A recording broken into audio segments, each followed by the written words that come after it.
পীর আছে এখনো পেশাব ফিরে পানি লাই না। আমি আপনার মুরিদান কত আছে বলে 1010 আছে। বলে পেশাব ফিরে পানি নিলেন না কেন? আমাকে বলছে কারবালার জমিনে হুসাইন পানি পানি করে মারা গেছে, ওই পানি আমি এই জায়গায় ঠেকাবো না। আমি ছাত্র জীবনে 40 দিনের জন্য তাবলিগে গেলাম। তো তাবলিগে যাই দেখি যখন ইমাম সাহেব সালাম ফিরাইয়ে ফেলে, সালাম ফিরানোর পরে আমির সাহেব উঠে লাফ দিয়ে উঠে বলে, ভাই বাকি নামাজ আনতে কিছু দিনের আলোচনা হবে, একটু বসেন, বসলে বহুত বহুত। তা আমি মনে করলাম এদের ফায়দা যে কি আমি তাই দেখব। তারপরে দেখি ওরা প্র্যাকটিক্যালি হাদিস দলিল বলতেছে, সাহাবীদের কাহিনী বলতেছে, দিনের দাওয়াত দিচ্ছে। কিন্তু একটা জিনিস দেখলাম, হানিয়া মারিয়াজের লবণ খাওয়ার দোয়াটা আমরা অনেকেই জানি না। এটা লবণ খাওয়ার দোয়া, আল্লাহুম্মা বারিক লানা ফিমা রাযাকতানা ওয়াকিনা আযাবান নার। এটা ভাত সামনে আসার দোয়া। পেশাব পায়খানা ঘুম এসব প্র্যাকটিক্যাল ট্রেনিং দিচ্ছে, ঠিক কিনা?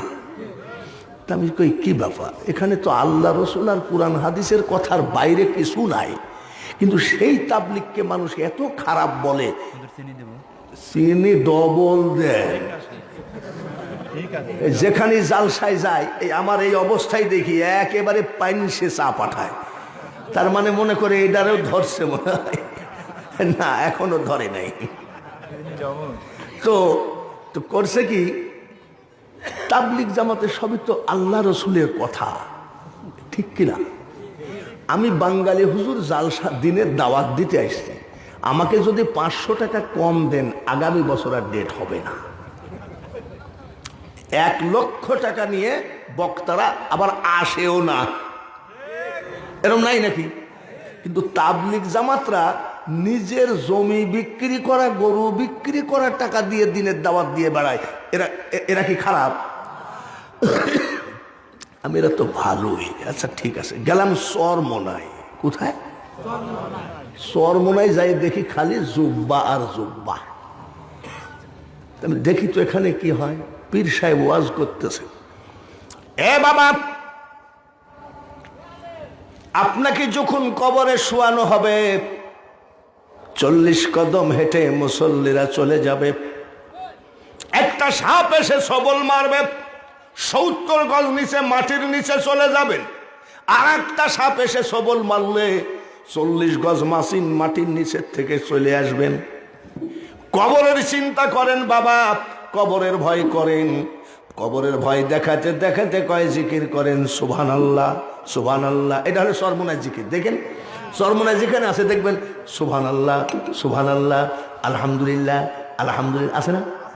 তাহলে এখানে তো সবই আল্লাহ রসুলের ব্যাপার, তাহলে এদের বিরুদ্ধে বলে কেন? তাবলিগও তো আল্লাহ রসুলেরই ব্যাপার, ঠিক কিনা? তা আমাদের মধ্যে এত দলাদলি কেন? গেলাম 8 রশি। কয় রশি? 8 রশিতে যাই দেখি হাজার হাজার মানুষ সব বসে আছে এক সারিতে। কি কয়?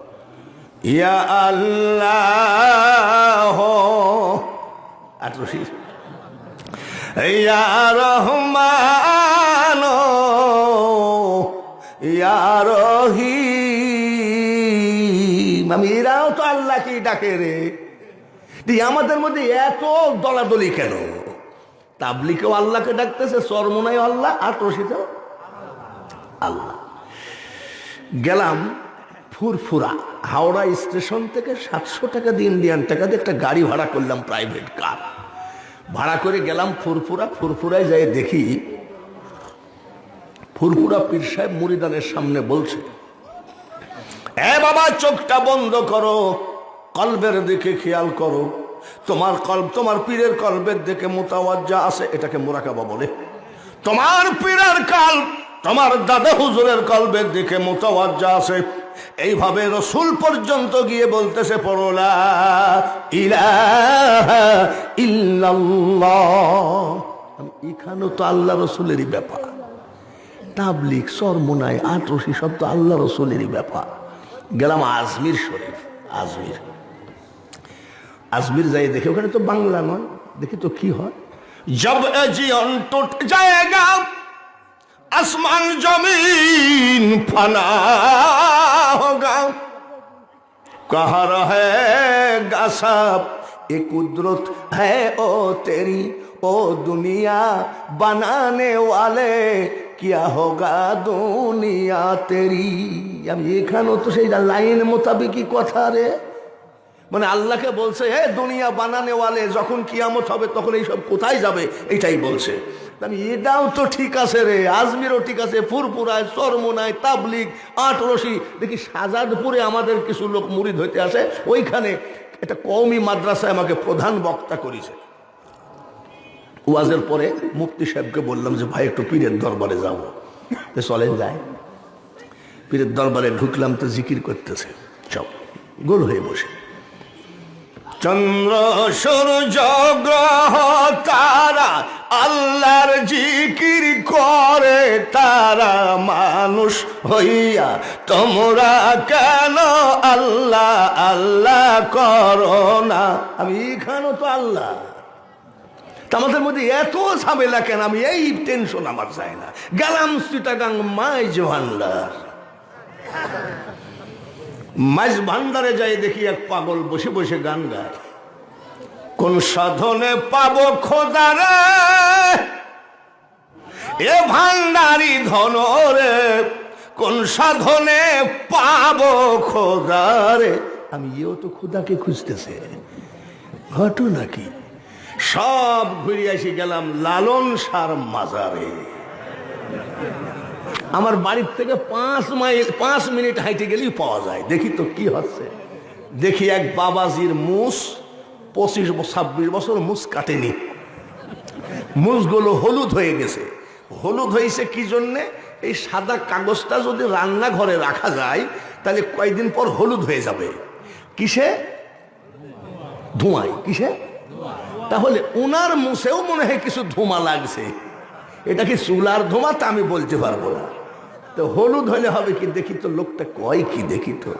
চুপচাপ বসে আছি আর কয়, ডুবায়ে ভাসাইতে পারো কাইতে তোমায় ডাকি আমি, ইলাহিয়াল মিনগো আল্লাহ বাদশাহ আলম ফানা তুমি।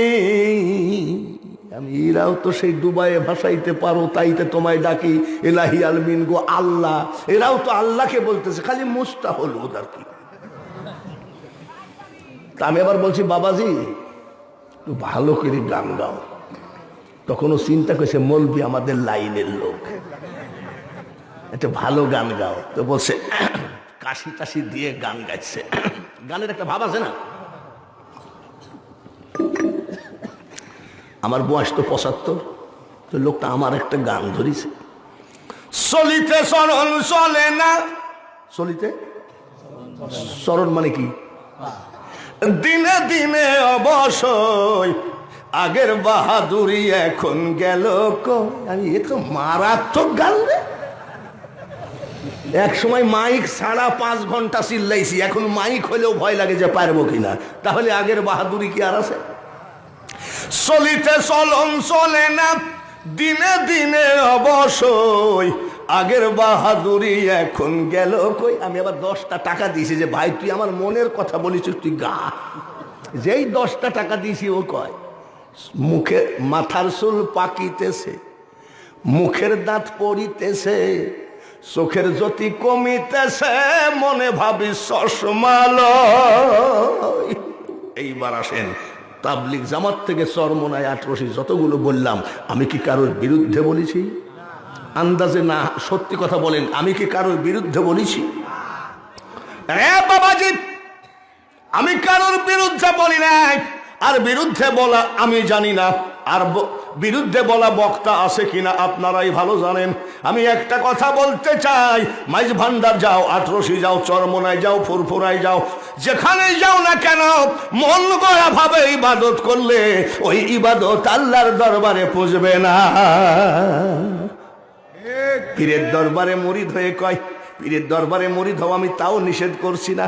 এমনও পীর আছে এখনো পেশাব ফিরে পানি লাই না। আমি আপনার মুরিদান কত আছে বলে 1000 10 আছে, বলে পেশাব ফিরে পানি নিলেন না কেন? আমাকে বলছে কারবালার জমি জমিনে হুসাইন পানি পানি করে মারা গেছে, ওই পানি আমি এই জায়গায় ঠেকাবো না। এইগুলো কি দলিল না মন গড়া দলিল? জোরে বলেন ঠিক কিনা?